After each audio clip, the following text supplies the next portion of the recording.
त्यसैको पाक्दैछ लास्ट हो हैन सिस प्याक भएछ त हेलो एभ्रीवान सेवा नमस्ते सबैजनालाई सो आज चाहिँ म धेरै दिनपछि ब्लग स्टार्ट गर्दैछु हैन सो सबैजनालाई ह्यापी न्यू इयर भन्न चाहन्छु सो आज चाहिँ हामी न्यू इयर मनाउनलाई चाहिँ जाँदैछौँ हैन तलतिर जाँदैछौँ खानेकुराहरू घरबाट लगेर सो यस्तै छ अहिले बस्छु मान्छे कस्तो मजाले सुतिरहेछ दुईटा बच्चा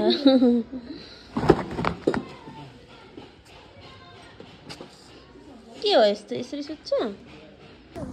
सो हामी चाहिँ आइ पनि सक्यौँ हैन आउँदैछौँ जक्सनमा जाँदैछौँ सामान बोकेर जाँदैछौँ हाम्रो टोलीहरू है हाम्रो टोलीहरू हैन अझै आउनु हुँदैछ 25 जना हाम्रो दाजुलाई लाज लाग्छ अरे हो के भन्नु र गाइस यस्तो छ है गाइस ठाउँ चाहिँ दामी राम्रो छ माथिबाट हेर्दा चाहिँ यस्तो छ है नजारा हामी चाहिँ जाँदैछौँ पकाउने ठाउँ चाहिँ हाम्रो चाहिँ चलिरहेछ हैन यहाँ छ हैन हाम्रो चाहिँ के खाएको रे हामीले बनभोज हैन बनभोज खाएर छौँ हैन हामी चाहिँ बनभोजै भन्छ होला जङ्गलमा आएको छैन अनि यहाँ सिक्का पोलेर खानु ल्यायो तर झन्डै आज खत्तम भएन क्षति भएन हैन दाजु हो कि भन् त भाउजू यता बस्नु न अलिकति आउनु न के भिडियो बनाउनु को बनाउँदैछ यहाँ एकजना ब्रदर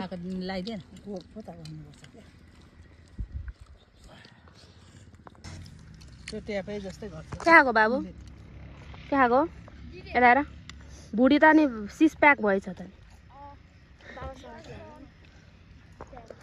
सिस प्याक हड्डी हो यसको त्यसैको पाक्दैछ लास्ट हो हैन अब यति छ यति फिनिस गर्ने नि जाने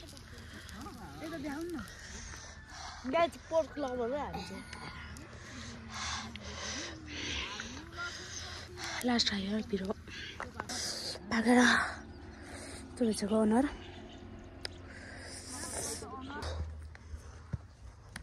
हेलो एभ्रिवान हामी चाहिँ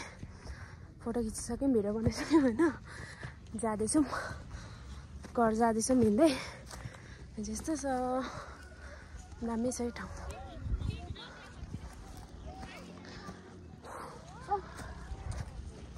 आज त नयाँ वर्षमा त के मान्छे त रहेछ नि त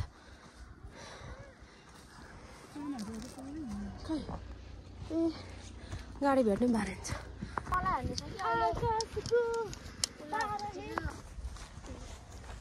कस्तो छोरा त